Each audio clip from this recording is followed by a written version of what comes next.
Communication खूप स्टुडंट्सचा problem आहे. Communication sir आम्ही कसं इम्प्रूव्ह करावं आमचं. कालच मला एक स्टुडंटचा कॉल आला होता आणि तो म्हणत होता, "सर सगळं ठीक आहे. कम्युनिकेशनमध्ये थोडा प्रॉब्लेम होतो. इंग्लिशमध्ये बोलता येत नाही. गावाकडचं आहे. आपली गावठी भाषा, पण ते इंग्लिश कसं बोलावं?" राईट? आपल्याला इंग्लिश बोलणं थोडं अवघड जर जात असेल मित्रांनो, ही ट्रिक वापरा, जी मी वापरली. मला पण इंग्लिश काहीच येत नव्हतं. आता सुद्धा येत नाही बरं का. पण जेवढं सफिशियंट पाहिजे तेवढं येतंय बरं का. हां. मग इंग्लिशसाठी एकच करा, मी जे केलं, कॅमेराचा यूज करा. जेवढा कॅमेराचा यूज कराल, तेवढं तुमचं इंग्लिश इम्प्रूव्ह होणार आहे. कॅमेरा ओपन करायचा आणि कॅमेऱ्यासमोर कॉन्सेप्ट बोलायचे. बघा जोपर्यंत परफेक्ट होत नाही तोपर्यंत बोलायचं. इंग्लिश कसं इम्प्रूव्ह होतंय? तुम्ही बघतच राहा. फक्त 2 महिने करा, 1-2 महिने करा, होऊन जाईल.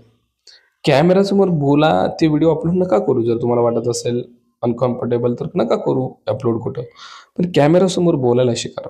कॅमेरासमोर जोपर्यंत बोलता येत नाही, तोपर्यंत इंग्लिश, कम्युनिकेशन, देन कॉन्फिडन्स या सगळ्या गोष्टी थोडं अवघडच आहे.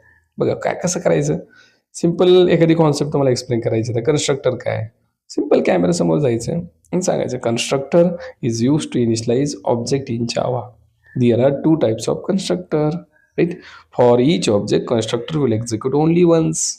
When we create an object, constructor will automatically execute."